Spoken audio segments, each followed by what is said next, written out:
오늘 말씀의 제목은 다시는 종의 멍에를 매지 말라라는 사도 바울의 말씀입니다. 사도 바울 선생님께서 전도여행을 하시다가 참 많은 교회를 세우죠. 그 가운데에 또 갈라디아에 있는 이 지역에서도 교회를 세우셨습니다. 개척자의 마음으로 한 분 한 분이 얼마나 귀했는지 잘 품고 가르치지 않았겠습니까? 정말 처음 믿는 그 신앙인들을 잘 양육해서 이제 성숙한 신앙, 구원받는 신앙까지 이렇게 가르친 이후에 이제 사도 바울은 또 다른 곳을 향해서 증거하러 떠나게 됩니다. 순회 전도자의 삶을 살았기 때문이죠. 그런데 이 화평하고 잘 성장해 가던 갈라디아 교회에 큰 문제가 생기는데, 그 문제의 발단은 내부의 문제가 아니라 외부에서 아주 조용히 들어와서 교회를 혼란스럽게 만드는 거짓 교사들이 있었다. 오늘 본문은 그렇게 말하고 있는데요, 그 오늘 주체가 누구냐면 바로 율법주의 전통에 사로잡힌 유대인들이었다고 하는 것입니다. 물론 그 당시에는 모든 유대인들이 이전에는 다 유대교를 믿었겠죠. 그러나 이제 개종한 유대인들이 그리스도인이 된 것입니다. 개종한 유대인들이요. 그런데 개종했다고 하면서도 여전히 유대교의 율법주의적 전통을 가지고 이제 교회 안에 들어와서 사도 바울이 전한 메시지를 흔들어 놓는 것이죠. 이전에 그들의 믿음이 뭡니까? 율법을 잘 지켜야, 쉽게 말해서 법대로 잘 지켜야, 계명을 잘 지켜야 구원받는다, 그렇게 가르쳐왔고 그렇게 배워왔습니다. 그런데 사도 바울의 메시지는 뭡니까? 율법으로는 도저히 구원을 얻을 수 없기 때문에 예수님께서 오셔서 십자가를 지심으로 말미암아 우리가 예수님의 그 구속의 십자가를 믿음으로 구원받는다, 이렇게 선포한, 오늘 저와 여러분이 믿고 있는 그 구원론을 그대로 전한 것이죠. 그런데 이 몰래 들어온 거짓 교사들이 그것을 흔들어 놔서 이제 교회를 어지럽히고 구원의 즐거움에 사로잡혀 있었던 그 그리스도인들이 다시 율법주의로 돌아가게 만드는, 다시 말해서 야, 예수님 믿는다고 구원받는 게 너무 쉽게 이렇게 구원받을 수 있는 건 아닐 거야, 우리가 열심히 율법을 지켜야 돼 하면서 하나의 중요한 율법을 지키는 중요한 어떤 기준으로 삼았던 것을 이제 할례로 삼았다는 것이죠. 유대인의 표식으로 알고 있는 그 할례를 행해야 율법을 지키는 자고, 율법을 지키는 자가 되어야 구원받는다. 그리스도인들도 마찬가지다, 이렇게 흔들어 놓았다는 것입니다. 여러분, 물론 율법은 좋은 겁니다. 율법이 없는 시대에 어느 것이 하나님의 뜻이고 어느 것이 악한 일인지 분별할 수 없을 때 하나님은 십계명을 주셨습니다. 계명을 주셔서 해야 될 일과 하지 말아야 될 일들을 분명히 가르쳐 주셨습니다. 그것은 상당히 귀한 것이고 좋은 것입니다. 그것을 지켜야 합니다, 물론. 그런데 십계명을 우리가 잘 지켜서 구원받았습니까? 십계명대로 잘 지키면 구원받는다고 말한다면 저와 여러분 중에 누가 구원받을 수 있겠습니까? 십계명이 아니라 613가지의 율법을 이렇게 만들어 놓은, 그들의 율법을 다 외우지도 못할 지경으로 만들어 놨으니 어떻게 율법을 지켜서 구원받습니까? 도무지 불가능한 것이죠. 그러니까 교인들이 낙심하게 되는 거예요. 구원의 기쁨 속에 있다가 다시 마치 멍에를 소의 등짝에 탁 실은 이 무거운 죄의 짐을 멍에처럼 짊어지고 구원의 문에서 이탈하게 되는 역사들이 일어나게 된 것이죠. 오늘날도 이런 교회 안의 역사들이 일어난다는 것은 참으로 놀라운 일입니다. 자, 그들의 정체가 어떤 존재인지 갈라디아서 2장 4절에 말씀하고 있습니다. 이는 가만히 들어온 거짓 형제들 때문이라. 그들이 가만히 들어온 것은 그리스도 예수 안에서 우리가 가진 자유를, 예수 안에서 누리는 이런 자유를 엿보고 우리를 종으로, 이 마귀의 종으로 삼고자 합니다, 이렇게 말씀하고 있습니다. 굉장히 중요한 두 가지 그들의 모습의 증거가 있습니다. 하나는 그들은 몰래 들어온 형제, 몰래 들어왔는데 형제가 됐다는 것도 참 신기한 일이죠. 다시 말해서 예수님께서 말씀하신 대로 문으로 들어오지 않는 이 존재는 강도요 1이라 그랬어요. 예수님은 문으로 들어오시고요, 목자, 목동들도 문으로 들어오게 돼 있어요. 그러나 몰래 들어왔다는 거예요. 이 교회 안에 그냥 당당하게 들어온 게 아니라 몰래 들어왔다. 몰래 들어왔다는 게 뭡니까? 자기의 정체가 탄로나지 않게 하고 있다는 거죠. 그래서 형제라는 칭호를 얻습니다. 그 공동체 속에 들어갑니다. 꼭 하는 일이 대표적인 그런 이단인 신천지 같지 않습니까? 한 교회를 딱 목표로 삼고 공격을 합니다. 한 사람씩 들여보냅니다.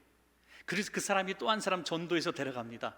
그리고 형제라고 부름받기까지 참 많이 헌신합니다. 칭찬도 하고요, 또 목사님 오른팔 왼팔처럼 가서 섬기는 모습도 보이고요, 여러 가지 봉사부서에 들어가서 심지어 제가 아는 어떤 교회에 위장 신천지는 15년을 신분을 감추고 있었어요. 15년. 그래서 장로님까지 돼요. 그리고 정체를 딱 드러내는데 기껏 몇백 명 모이는 곳에서 50여 명을 딱 신천지로 묶어서 이제 작업을 시작하고 교회를 무너뜨리는 이런 역사를 제가 직접 보았습니다. 여러분 그런 일들이 너무너무 많아서 세상 법정도 이제 알아요. 그래서 신천지와의 분쟁이 있어서 법정에 쓰면 재판에서 거의 이깁니다. 이제는 신천지라는 존재가 그런 존재, 교회를 깨트리기 위한 그것을 목표로 삼고 있는 이단인 것이 이제 판사들에게도 알려졌다는 것이죠. 이 가만히 들어온 그 사람들의 행위를 볼까요? 그들은 가장 행했던 일이 뭐냐면 사도 바울을 비난하기 시작합니다. 사도 바울이 세운 교회의 성도임에도 불구하고 사도 바울을 비난하는데 그의 언변, 그의 외모, 이거 굉장히 정말 유치한 비난 아닙니까? 말투라든 어눌한 말투, 그리고 그의 잘생기지 못한 외모, 이런 것들을 조롱하고 비난했다. 참 지금 이 시대에도 그러면 인격 모욕이라고 지탄을 받아야 되는데 그때는 공공연하게 그렇다는 거예요. 심지어 당신의 글을 읽었을 때에는, 당신의 편지를 받았을 때는 당신이 대단히 언변도 있고 또 대단히 외모도 출중할 줄 알았는데 아니 직접 보니까 별거 아니네요, 이렇게 얘기하는 거예요. 마치 우리가 어떤 소설을 읽다가 너무너무 감동을 받아서 그 사람이 쓴 소설책은 나오자마자 신간 나오는 거 막 기다려서 사고 막 너무 흠모하고 있다가 그분을 실제로 만나서 대화 몇 마디 하고 너무너무 실망했다, 그런 분들도 요즘도 있지 않아요? 아마도 그런 분들도 있었을 겁니다, 이 사도 바울 시대에도. 그런데 그 비난이 너무 지나쳤어요. 심지어 사도 바울이 전한 모든 메시지도 거짓이다, 구원의 복음도 거짓이다, 사도 바울이 전한 대로 은혜로 구원받는 거 거짓말이다, 율법으로 우리가 공로로 구원받는 것이다, 이렇게 얘기해서 성도들을 다시 이 율법의 올무에 멍에에 매이게 했다는 것입니다. 그것을 향해서 사도 바울은 너무나 안타까운 마음으로 주신 말씀, 오늘 저와 여러분이 제목으로 삼은 그 말씀인데요, 같이 한번 읽어볼까요? 갈라디아서 5장 1절입니다 시작. 그리스도께서 우리를 자유롭게 하려고 자유를 주셨으니 그러므로 굳건하게 하라. 다시는 종의 멍에를 매지 말라. 아멘. 굳건하게 하라. 다시는 종의 멍에를 매지. 이 다시는 이란 뜻이 뭡니까? 이전으로 돌아간다는 뜻이잖아요. 이전의 그 모습 그대로 다시. 구원의 은혜를 다 잃어버리고 떠나버리는 성도들을 말하고 있어요. 오늘날도 수많은 성도님들이 교회에 와서 은혜 받고 예수님의 피로 내가 구원받았다는 것을 믿습니다. 그리고 구원의 감격 속에 너무 행복해서 봉사도 하고 신앙 섬기도 하고 전도도 하고 막 그러다가 어느 날 큰 시험을 당해서 교회를 떠나기도 합니다. 구원의 문에서 떠나게 되는 거죠. 다시 종의 멍에를 매게 되는 이런 일들을 보게 되는 것이죠. 여러분, 저는 분명히 미혹하는 이런 존재가 있다고 봅니다. 이 사도 바울을 비난한 율법주의적 유대인들, 이들의 행위가 어떻게 보면은 굉장히 건강한 교회를 만드는 이런 메시지가 될 수도 있다, 한편으로는. 왜냐하면 은혜로 구원받는다는 생각만 하고 죄 짓는데 너무나 자유로운 거예요. 어때? 또 회개하면 되지 뭐. 일주일 동안 죄를 짓고 어때? 주일 가서 회개하면 용서받을 텐데 뭐. 이런 식으로 한다는 거예요. 한 번 선택받은 백성은 무슨 죄를 져도 천국은 보장돼 있는 거야. 이 장로들이 예종론에 너무 심취돼 가지고 너무 이런 경건하지 못한 삶을 살고 형제를 미워하고 하면서도 너무 당당한 거예요. 구원과 별개로 생각하는 거예요. 그러다 보니까 교회가 문제가 많이 생깁니다. 그래서 때로는 당신 그렇게 살면 안 돼, 그래서 구원 못 받아라고 얘기하는 것이 어찌 보면 따끔한 가르침도 될 수가 있습니다. 그런데 문제는 우린 여러분 그렇게 얘기하고 갱신을 요구하고 하는 이런 좋은 발로가 있는가 하면은 우리가 분별할 수 있는 잣대가 하나 있는데, 그것은 뭐냐면 그 배후에 누가 계신가죠. 여러분, 교회나 성도들의 잘못된 모습 보고 성령님도 책망을 하십니다. 성령님도 어떤 성도님을 통해서 개혁하게 하신다는 거예요. 때로는 제가 이를테면 오늘 말씀을 증거하는데 성경과 전혀 위배되는 엉터리 복음을 전했다고 합시다. 그러면 여러분 가운데 성령 충만한 어떤 성도님은 뜨거움이 있어야 돼요. 그래서 오늘 저를 찾아와야 되는 거예요. 목사님, 성경 오늘 몇 장 보십시오. 목사님, 오늘 그런 말씀 성경에 어디에 있습니까? 목사님 지금 거짓말 하신 겁니다. 복음대로 전하십시오. 저한테 그렇게 말해주길 바랍니다. 이게 성령님이 주시는 교회 갱신의 아름다운 모습이죠. 그런데 그 배후에 마귀도 역사한다는 거죠. 마귀는 뭡니까? 갱신과 변화와 새롭게 교회를 세워지는 것이 목적이 아니라 교회를 깨뜨리는 게 목적이에요. 그리고 구원의 문에 있었던 성도들을 쫓아내서 구원받지 못하게 하는 게 마귀의 계략이라는 거예요. 이걸 우리는 영의 눈으로 분별할 수 있기를 주의 이름으로 축복합니다. 이걸 분별할 수 있어야 한다. 오늘 이 율법주의적 유대인들의 목표는 오직 하나입니다.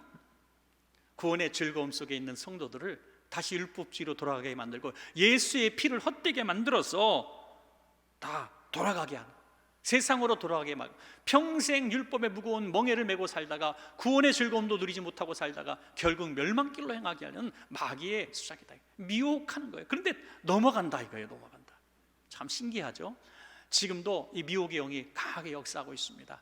바라기는 우리 원천교회 성도님들은 이렇게 예수 믿고 오늘 예배드리는 이 모습을 평생 잃어버리지 마시고 중간에 이탈하지 마시고 저 천국까지 다 완주할 수 있기를 주의 이름으로 축복합니다. 여러분, 그 비결이 뭐냐 이거죠. 다시는 세상으로 돌아가고 다시는 미혹의 영에 사로잡히지 않고 다시는 죄의 짐을 지고 살지 않는 비결이 뭐냐? 오늘 공격적인 비결을 말씀하고 있는데요, 첫 번째는요, 우리가 은혜의 사람이 되어야 한다 말씀하고 있습니다. 은혜. 여러분, 묻고 싶습니다. 우리가 구원받은 것이 우리의 행위요 공로입니까? 아니면 은혜입니까? 할렐루야. 은혜입니다. 우리 교회 성도님들도 굉장히 많이 변했어요. 전에는 아멘도 집에 가서 하시더니 요즘엔 대답도 잘하시고 할렐루야. 이제 어디 가서 아멘 안 하는 교회라고 말을 못하겠어요. 너무 감사해요. 여러분, 우리는 은혜로 구원받았어요. 은혜로. 그런데 은혜로 구원받은 우리들이 10년 신앙생활하고 20년 신앙생활하다 보면 나도 모르게 율법주의자가 되어간다는 사실 아십니까? 은혜로 너무 쉽게 구원받았는데 그 기쁨이 너무 컸는데 막 예수 믿고 1년, 2년째 됐을 때만 해도 너무 행복했는데 한 30년 신앙생활하고 직분도 높아지고 교회에서도 존경받는 사람이 딱 되다 보니까, 또 중직자가 되다 보니까 이거 갖고 좀 부족한 것 같아요. 내 눈에 자꾸 그렇지 못한 성도들을 책망하는 말이 나오고요, 비판하게 되는 거예요. 라떼는 말이야 그러면서 이렇게 자꾸 이제 첫 믿음, 새싹 믿음들을 짓밟습니다. 책망합니다. 여러분, 그래서 이걸 지켜야 구원받아요, 이렇게 신앙생활하지 않으면 너 신앙생활 아니야, 너 왜 그따위로 신앙생활해, 자꾸 책망하는 거예요. 마치 그러지 않으면 구원받지 못하는 것처럼 말이죠. 본인은 공짜로 은혜로 구원받아 놓고 성도들은 아주 강력한 법을 만들어서 그렇게 거기에 도달하지 못하면 은혜도 못 받게 만들고 출석도 못하게 만들고 직분도 못 갖게 만드는 이런 법들을 만들어 놨다는 거죠. 여러분, 할례가 뭡니까? 할례는 아브라함의 자손의 증표로 하나님이 허락하신 거죠. 그러나 예수 그리스도께서 우리를 위해서 죽으심으로 말미암아 모든 예수 그리스도를 구주로 고백하는 사람은 영적으로 아브라함의 자손이 된 줄로 믿습니다. 그러므로 우리의 할례는 몸에 내는 할례가 아니라 마음의 할례를 받아라 이렇게 말씀하고 있거든요. 우리 할례는 마음의 할례거든요. 믿음으로 받는 구원입니다. 그걸 은혜라 그러는 거예요. 선물로 받았기 때문에. 그런데 이 율법주의자들이 할례 받아야, 다시 말해서 율법을 지켜야 구원받는다고 말하는 것은 얼마나 어리석은 요구냐 이거죠. 왜냐하면 율법에 할례만 있는 것이 아니기 때문이죠. 할례를 지키는 율법만 갖고 구원받는 게 아니라 모든 율법을 지켜야 구원받는다는 그런 얘기가 되기 때문입니다. 갈라디아서 5장 3절에 바울은 이렇게 변증합니다. 내가 할례를 받는, 다시 말해서 할례를 주장하는 율법주의적 유대인들에게 말합니다. 그들에게 말하기를 받는 각 사람에게 다시 증언하노니 그는 율법 전체를 행할 의무를 가진 자라. 은혜로 구원받았습니다 하는 사람들은 때로는 넘어지고 깨어지고 실수하고 죄도 짓습니다. 그래도 은혜로 구원받는 것을 믿기 때문에 하나님, 제가 또 죄인입니다. 지난 한 주간 또 죄 졌습니다. 오늘 주일 예배 드리면서도 정말 주님 앞에 나오기조차 부끄럽습니다. 정말 하나님 죄송합니다. 이렇게 눈물로 예배를 드려도 하나님이 오늘도 은혜로 우리를 받아주실 줄로 우리는 믿기 때문이죠. 그러나 율법주의자들은 율법을 지키지 못하면 주님 앞에 나올 수 없는 거예요. 왜? 구원에서 멀어졌기 때문에 은혜를 누리지 못합니다. 그래서 멍해가 되는 거예요. 짊어지고 평생 율법을 지켜야 된다. 마치 수도원에서 살면서 서로 악한 생각, 음란한 생각하지 말라고 등짝을 채찍으로 때립니다. 굶게 만듭니다. 조금 죄진 것 같으면 수도원 안에 감옥에 가둡니다. 그렇게 밀폐된 공간에서 평생 정말 율법주의, 공로주의로 살아가야 구원받는다는 생각을 하고 사는 것이 얼마나 힘든 인생입니까, 여러분? 얼마나 고달픈 인생입니까? 여러분, 예수 그리스도께서 죽으신 것에 대해서 그들은 전혀 감흥이 없을 거예요. 왜? 구원은 자기가 노력해서 받는 거라고 생각하기 때문이죠. 그래서 갈라디아서 5장 2절에 바울은 이렇게 말합니다. 보라, 나 바울은 너희에게 말하노니 너희가 만일 할례를 받으면 그리스도께서 너희에게 아무 유익이 없으리라. 평생 강도짓 하다가 죽는 순간에도 예수님 한편에 달리는 그 이유 하나 가지고 구원의 예수님을 고백했을 때 오늘 내가 나와 함께 낙원에 있으리라. 이것이 은혜인 줄로 믿습니다, 여러분. 이것이 은혜. 사도 바울은 이 평생 은혜 속에 살아갈 수 있었던 이유는 자기 자신이 얼마나 은혜 아니면 살 수 없는 존재인 것을 인식하고 있었기 때문이죠. 자각했습니다. 그래서 끊임없이 고통을 받고 갇히고 애매히 고난당하고 매를 맞고 모욕을 당할 때마다 이렇게 생각했을 겁니다. 나도 예수님을 박해했던 사람이다. 나 예수 믿는 사람들을 잡아 가두던 사람, 나 하나님의 종 스데반 집사님을 죽이는 데 앞장섰던 사람, 나 같은 게 무슨 살 가능 이 가치가 있을까? 나는 죄인 중에 계십니다. 난 벌레만도 못한 사람입니다. 늘 이런 죄의식 가운데 있었기 때문에, 그럼에도 불구하고 이 죄인 괴수인 나를 예수님께서, 부활하신 예수님께서 만나 주셔서 나를 이렇게 사명자로 쓰시니 그 은혜가 너무나 고마웠던 겁니다, 여러분.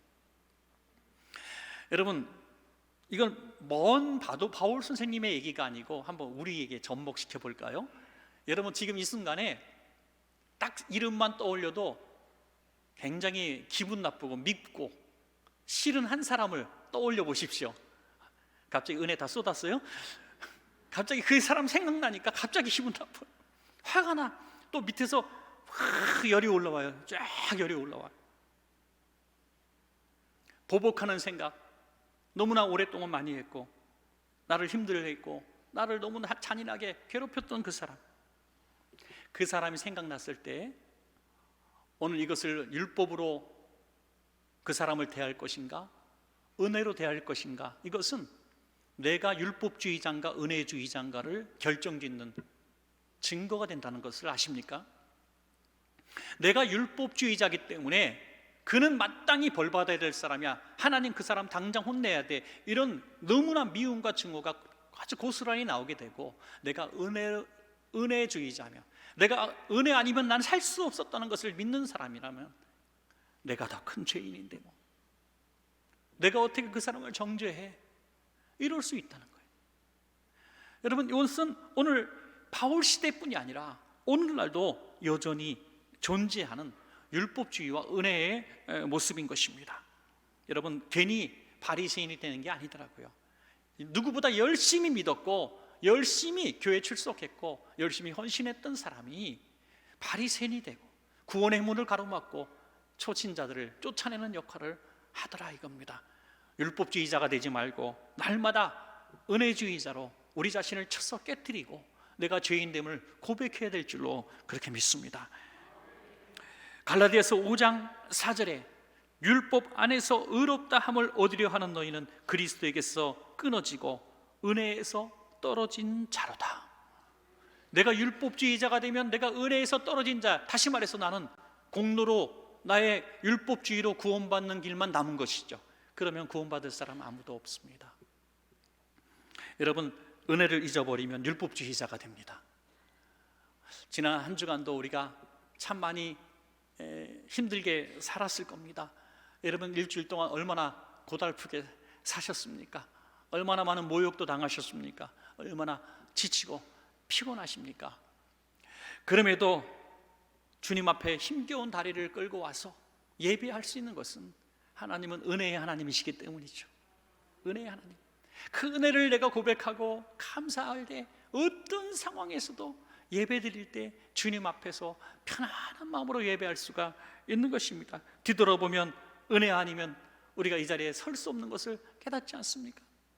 제 사무실에도 우리 초창기 우리 교회 예배 드리던 우리 유치원 2층 빌려서 드렸던 그 강단 사진이 있어요. 그래서 그걸 출력해서 액자에 탁 넣어놨어요. 불과 20여 년 전, 그죠? 30년 전 얘기잖아요. 그때 30평도 안 되는 것이 전부였고 의자도 없어서 마룻바닥에 방석 놓고 그 방석을 저도 막 날리다가 난로불에 많이 태워 먹기도 하고 그랬는데, 큰 난로에 그 방석 몇 개 깔아놓고 저도 컸으니까 그때 강대상 저도 같이 나르고 예배 끝나면 강대상 갖다 놓고 예배 드릴 때 또 강대상 갖다 놓고 강대상 하나밖에 없기 때문에 그렇게 예배를 드렸어요. 그러다가 눈을 잠깐 감았다가 뜨니까 오늘 이 성전이 있네요. 이 성도님들이 이렇게 많이 계시고 충성하는 성도님들이 이렇게 많이 계시고 은혜입니다. 은혜. 누가 무엇을 해서가 아니라 하나님이 다 선물로 주신 거예요. 그러니까 내가 했어요, 내가 뭘 했어요 라는 말을 누가 할 수 있겠습니까? 은혜를 알면 너그러워집니다. 관용하게 되죠. 베풀게 되는 것입니다. 우리 모두 율법주의자 되지 말고 은혜주의자가 되시기를 축복합니다. 두 번째는 사랑의 사람이 되어야 합니다. 우리가 사람을 사랑하면 율법주의자가 되지 않습니다. 율법주의자는 왜 율법주의자냐? 책망만 하기 때문이죠. 비난만 하기 때문입니다. 지적만 합니다. 잘못한 사람 감옥에 가두는 일만 합니다. 그것은 누구나 할 수 있는 일이에요. 율법은 누구나 할 수 있는 일입니다. 그러나 사랑의 사람은 누구나 할 수 있는 사람이 아닙니다. 저는 이렇게 생각합니다. 우리가 그리스도인들은 다, 성도들은 다 하나님 사랑을 한다고 생각을 하고 살아요. 내가 하나님을 사랑한다고 스스로 믿어요. 그런데 성경은 이렇게 날카롭게 말씀합니다. 내 이웃을 사랑하지 않으면 하나님을 사랑하는 사람이 아니다. 너무나 날카롭고 아주 직구로 우리에게 때려주십니다. 한 주간 동안 사람들을 그렇게 미워하고 다투고 멱살잡이까지 하고 와서 하나님 사랑합니다, 예수 사랑해요 하는 것이 하나님이 바라볼 때에 얼마나 위선이냐 하는 것입니다. 예수님 당시에 누구보다 예수님을 사랑한다고 믿었던 사람들은 모든 군중들이 바라볼 때 12제자였습니다. 저들은 집도 버리고 가족도 버리고 일도 다 팽개치고 예수님을 3년 동안 따라다닌 정말 예수님의 사랑하는 사람들이다 라고 생각했습니다. 그러나 그들 가운데 예수님을 은삼십개 받고 팔아버린 사람이 나오고요, 그들 가운데 예수님을 모른다고 부인하고 저주하는 사람이 나오고요, 예수님 죽으심을 예비한다고 옥합을 깨뜨린 여인을 잘못했다고 책망하는 사람이 나옵니다. 여러분, 사랑이 뭡니까? 하나님을 사랑하는 사람, 바로 그 이웃을 대하는 모습을 통해서 드러날 수가 있다 하는 거죠. 갈라디아 교인들에게 너희가 율법으로 구원받는다고? 야, 웃기지 마. 율법으로 구원받는 게 아니야 하면서 구원받는 그것이 무엇이냐 정확하게 말씀하신 구절이 갈라디아서 5장 6절입니다. 제가 참 이 구절을 좋아하는데요, 우리 같이 한번 읽어볼까요? 시작. 그리스도 예수 안에서는 할례나 무할례나 효력이 없으되 사랑으로서 역사하는 믿음뿐이니라. 아멘, 아멘, 아멘. 할례 무할례 정말 중요한 거죠. 목숨 걸 가치가 있을 정도로 그들은 생각했고, 이것 때문에 지금 교회가 두쪽나게 생겼어요. 그런데 바울은 이렇게 외칩니다. 야, 할례 아니 무할례 그게 뭔 소용이냐 이거죠. 엄청난 메시지 아닙니까? 지금 바울은 어떻게 보면 무할례주의자죠, 그죠? 은혜로 구원받는 거니까 할례가 무익하다는 겁니다. 예수 그리스도의 피만 믿으면 되지 뭐 할례를 받냐 이렇게 책망하고 있는 거예요. 그런데 바울의 사상은 하나 더 올라가는 거죠. 할례 받는 것도 할례 받지 않는 것도 의미가 없다는 거예요. 더 중요한 것은 예수 믿는 믿음인데, 그 믿음은 뭐냐? 사랑으로서 증명되어지는 믿음이다 이거죠. 사랑으로서. 다시 말해서 하나님을 사랑함으로 우리가 구원받는데, 그 하나님을 사랑하는 구원의 믿음이 바로 뭘로 증명이 되어지냐? 성도를 사랑하고 이웃을 사랑함으로 사랑을 통해서 증명되어진다, 이렇게 말씀하고 있는 것입니다. 여러분, 이런 얘기예요. 유치한 비유겠지만 어떤 교회가 있어요. 개척교회가 있어요. 참으로 교인 20-30명 모이면서 승합차를 한 대 사게 생긴 거예요. 드디어 교회 역사상 처음으로 승합차를 사게 됐어요. 너무나 꿈에고 설레요. 그래서 현대차를 사느냐 기아차를 사느냐 갖고 1년 동안 싸워요. 그때 바울 선생님이 이렇게 얘기하십니다. 현대차면 어떻고 기아차면 어떠냐? 중요한 것은 사랑이지. 할렐루야. 확 들어옵니까? 어떤 문제가 뭐 문제가 있냐 이거예요. 중요한 건 사랑이야, 사랑. 여러분, 우리 외부 교인이 오늘 처음 우리 교회에 와서 예배 드린다고 합시다. 오늘 등록하지 않은 누가 왔다고 봅시다. 그분이 야, 이 교회는 정말 훌륭해. 예배 순서 보니까 완벽해. 장로교 전통을 그대로 유지하는 것 같아. 여기에 관심이 있을까요? 아무 관심 없어요. 오늘 사회자 목사님이 조금 실수를 했다고 합시다. 갑자기 기도자를 뺐어요. 중간에 찬양을 해야 되는데 찬양을 깜빡 까먹고 예배 설교 후에 시켰어요. 그럼 오늘 망쳤어. 예배 망쳤어. 오늘 하나님의 예배 안 받으셨어. 그분이 그럴까요? 아니에요. 그분은 예배 순서 관심 없어요. 앞에 있으면 어떻고 뒤에 있으면 어때요?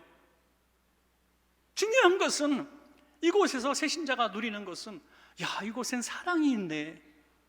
하나님이 나를 사랑하시는 걸 내가 믿어. 성도들이 나를 사랑해 주네. 이게 교회입니다. 이게 지금까지 우리가 살아왔던 삶에 내가 행한 대로 그냥 처벌받고 내가 행한 대로 상을 받는 공로주의, 율법주의에서 그 멍해를 깨트린 자유의 신앙인의 모습을 우리가 볼 수 있는 것입니다. 여러분, 오늘도 찬양도 참 은혜로웠어요. 너무 은혜 받았어요. 여러분, 그렇지만 오늘 이렇게 너무나 훌륭한 찬양을 하기 위해서 참 많이 연습했어요. 그러나 오늘 한 성도님이 찬양 연습 지난주에 빠졌다가 오늘 바로 서갖고 그분이 소위 삑 하고 소리를 냈어요. 조용해야 되는 삑소리. 성도들이 딱 보지. 거반에 연습 안 할 때부터 알아봤어. 이렇게 손가락질하고 눈총 받았을 때 얼마나 힘들까? 여러분, 그럼 하나님이 그 찬양을 안 받으셨을까요? 화음 곡조 완벽하게 하면 받으시고 누가 실수하고 삑소리 나오면 안 받으실까요? 천만의 말씀. 하나님 그렇게 속 좁은 하나님이 아니세요. 하나님은 법보다 마음을 보시는 하나님이에요. 마음을. 그러니까 우리가 사랑의 마음으로, 하나님의 사랑의 마음으로 살아가면 마귀가 율법의 멍에를 씌울 틈을 주지 않는 것입니다. 우리 원천교회는 정말 사랑으로 서로 종노릇을 해야 합니다. 갈라디아서 5장 13절에 그 말씀을 하고 있습니다. 형제들아, 너희가 자유를 위하여 부르심을 입었으나 그러나 그 자유로 육체의 기회를 삼지 말고 오직 사랑으로 서로 종노릇하라. 아멘. 우리 성도님들이 서로 사랑으로 종노릇하는 모습을 보면 이곳에 구원이 임했구나 하는 것을 우리가 알 수 있게 되는 것이죠. 알 수 있게 됩니다.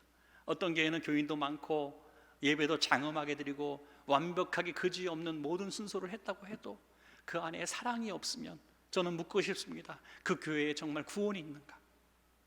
그 교회에 구원이 있는가? 바리새인과 율법주의들로만 가득 찬 그 예배가 과연 구원이 있을까?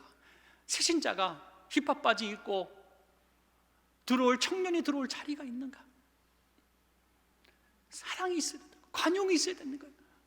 신앙생활 50년, 60년 해서 자신은 완벽하고 거룩하고 규정에 맞춘 삶을 살아도 오늘 형편없이 깨어지고 망가진 초신자가 들어왔을 때 괜찮아요. 성도님 괜찮아요. 그래도 하나님은 성도님을 사랑하세요. 그래도 성도님을 용서하실 거예요. 그 실수 나도 책망할 수가 없어요. 하나님도 용서하실 거예요. 그렇게 깔아주는 어른과 신앙의 전통을 가진 사람들이 있어야 그 교회에 깨어지고 망가진 초신자들, 멍에를 벗고 싶어서 울며 달려온 성도들이 우리 교회에 올 수 있는 것입니다. 여러분, 저는 묵묵히 우리 교회를 그렇게 섬기는 분들이 참 많은 거 보면서 너무 감사해요. 너무너무 감사해요. 전도를 알아서 막 하시고 봉사하시고 주신 달란트대로 헌신하는 분들이 너무 많아요. 이번에 추석에도 제가 이렇게 교회 앞에 잠깐 이렇게 오게 되었었는데 뭐 교회 문은 다 걸어 잠궜었죠. 그런데 어떤 성도님이 이제 쓰레받기하고 이 빗자루를 들고 교회 앞마당을 막 쓸고 계세요. 보니까 집사님 웬일이세요 이거? 이 추석 당일날 뭐 하는 거예요? 이랬더니 그냥 교회 앞에 지나갈 일이 있었는데 보니까 담배꽁초를 누가 버려놔가지고 그냥 볼 수가 없어서 치운다고. 예. 제가 이 얘기를 하면서 그분이 들으실까봐 내가 나중에 말씀드렸어요. 또 칭찬했다고 교만하지 말라고. 집사님하고 나하고만 하는 비밀이니까 누군지는 얘기하지 않겠습니다.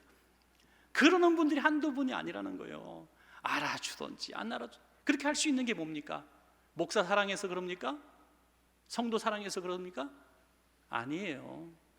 그분이 그렇게 할 수 있는 것은 하나님을 사랑하기 때문이에요. 하나님 사랑하기 때문에. 저는 이렇게 단언하고 싶습니다. 목사 사랑하지 마시고 성도 사랑하지 마세요. 하나님 사랑하기 때문에 사랑하는 겁니다. 하나님 사랑하지 않고 사람 사랑하면 우상이 됩니다. 깨어지고 망가질 수밖에 없어요. 하나님 사랑하는 그 마음 때문에 사랑하는 거예요. 그것이 바로 어떤 율법의 멍에도 깨트릴 수 있는 우리 신앙생활에 완주를 할 수 있는 비결이 될 줄로 믿습니다. 자, 마지막 세 번째는 성령의 사람이 되어야 한다는 거죠. 사도 바울은 이 사실을 누구보다 경험한 사람입니다.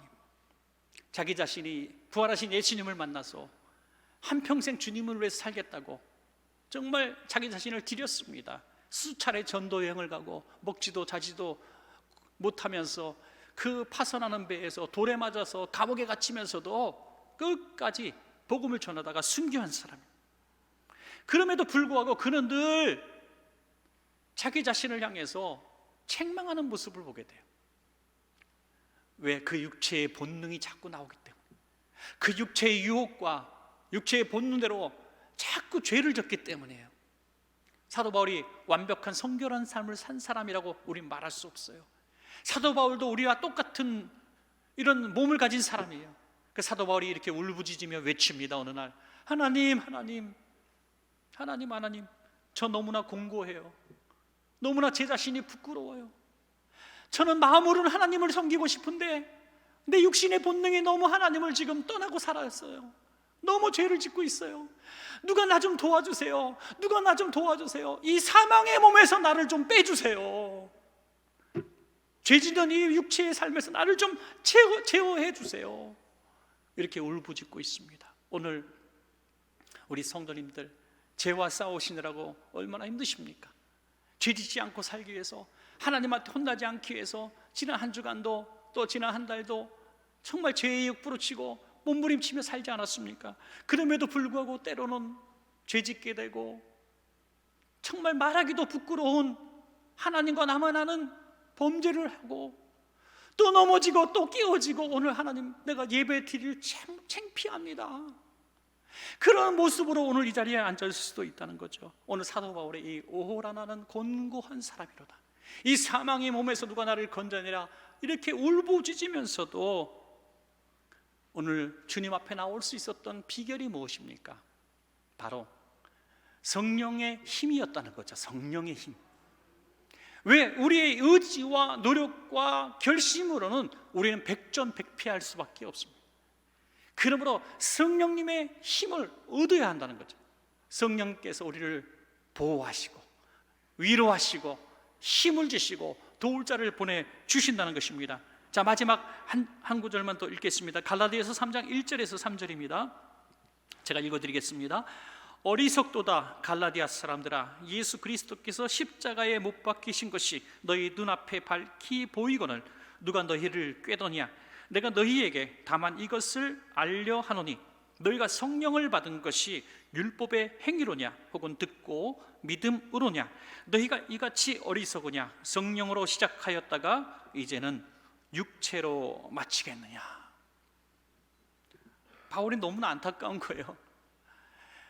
바울이 분명히 복음 전하고 예수 그리스도의 복음을 가르치고 구원의 기쁨을 가르쳤을 때는 막 춤추고 난리가 난 거예요. 교회 안에서 막 교인들이 만날 때마다 허그하고 막 사랑하고 천국을 사모하니까 이 땅에 고통이 있지만 마라나타 주 예수여 어서 오시옵소서 하면서 집도 팔고 밭도 팔아서 막 우리 가난한 사람들 구제하고 그냥 하루하루가 천국이었지 않습니까? 그런데 이 거짓 선지자들이 들어와서 바울을 비난하고 구원의 복음을 이렇게 왜곡시키고 멍에를 뒤집어 씌우니까 다 깨져 버린 거예요. 다 망가져 버렸어요. 성령으로 분명히 시작했는데 육체로 마치게 되었다. 다시 말해서 이렇게 말하지 않았다는 거예요. 너희가 예수 그리스도의 은혜로 구원받은 것으로 시작했다가 너희는 율법주의 육체로 마쳤다, 이렇게 말씀하지 않았다는 거죠. 성령으로 시작하였다가 육체로 마쳤다. 다시 말해서 이 육체의 율법주의자들의 반대는 뭐냐, 반대 개념이 성령님이라는 거죠. 성령님. 율법은 우리를 얽매이는 거고 성령님 우리를 자유를 주시는 분이십니다. 여러분, 주의 영이 있는 곳에 자유함이 있느니라. 진리가 너희를 자유케 하리라 그랬어요. 여러분, 성령 충만한 사람은요 로봇가 아니에요. 성령이 이끄신 대로 살아간다고 해서 로봇처럼 산다는 이 노예라는 것이 아닙니다. 여러분, 이 종도 두 종류의 종이 있죠. 하나는 무력으로 전쟁터의 포로라든지 돈 주고 사서 무력으로 노예로 만든 종이 있고요, 또 하나는 사랑의 종, 자원의 종이 있습니다. 부모님들은 다 자식들에게 종이에요. 무슨 종입니까? 사랑의 종이죠. 누가 시켰어가 아니라 사랑하기 때문에 이놈의 자식 하면서도 밥 해주고 옷 입혀주고 고생한다. 이놈의 자식 나가라, 이놈의 자식 내가 진짜 너 키운 게 진짜 힘들다, 후회스럽다 막 이러면서도 해줄 거 다 해줘. 이게 사랑의 종. 그런데 교회에서는 왜 그렇게 못하느냐? 성령이 내 안에 없기 때문이에요. 성령의 사람이 되면 대우받지 못해도 또 나를 시기하고 애매히 나에게 없는 말하고 고통을 주고, 내가 왜 뭐 하려고 내가 이 직분을 이렇게 받아가지고 내가 이 고생을 하는데 뭐 교회에서 떡이 나와 밥이 나와 누가 날 도와줘. 하여튼 이렇게 힘들게 봉사하면서도 버틸 수 있는 것은 내 힘이 아니라 성령님이 내 안에 계시기 때문인 것이죠. 여러분, 이태리의 어느 교회는 2만 명이 들어가는 성전이 있대요. 2만 명. 세계 10번째 안에 들어가는 거대한 성전이 있어요. 400년 전통을 가지고 있어요. 그런데 지금 성도가 12명이래요. 12명. 그 12명 성도는 누구냐? 관리인, 표받는 사람, 청소부. 그들이 교인이에요. 예배드립니다, 자기들끼리. 그리고 일합니다. 관광 가이드 합니다. 여러분, 왜 그렇게 됐느냐가 얘기할 필요 없어요. 그 안에 성령님이 역사하지 않았기 때문이죠. 성령님이 떠나면 극장도 되고 클럽도 되는 겁니다. 성령님이 계시면 열악한 환경에 메어 터져도 이것이 교회가 되는 것입니다. 여러분, 사랑하는 여러분, 말씀을 맺겠습니다. 우리는 예수 그리스도의 구속의 은혜로 죄사함을 얻었고, 이 모든 우리를 얽어맸던 율법의 올무에서 우리는 해방되었습니다. 여러분, 멍에는 깨어졌습니다. 때론 넘어지고 깨어지고 실수해도 우리는 또 죄사함 받고 구원의 은총을 얻을 수가 있습니다. 행위로 구원 얻을 수 없습니다. 10년 믿어도 50년 믿어도 오늘 예수 믿어도 구원 받을 수 있습니다. 이것이 하나님이 우리에게 주신 무한한 은혜요, 구원의 교리인 것입니다. 자, 이것을 마귀는 깨트리려고 하는 거죠. 자꾸 무너뜨리게 하려는 것입니다. 구원에서 멀어지게 하는 것입니다. 그러므로 우리는 공격적으로 은혜의 사람이 되어야 되고, 사랑의 사람이 되어야 되고, 성령의 사람이 되어야 하는 것입니다. 그러면 마귀가 올무를 씌울 수가 없는 것입니다. 오늘 저와 여러분 자유로운 이 신앙인이 되어서 하나님 사랑하고 이웃 사랑하는 우리 복된 성도님들 되어서 완주하시기를 주의 이름으로 축복합니다.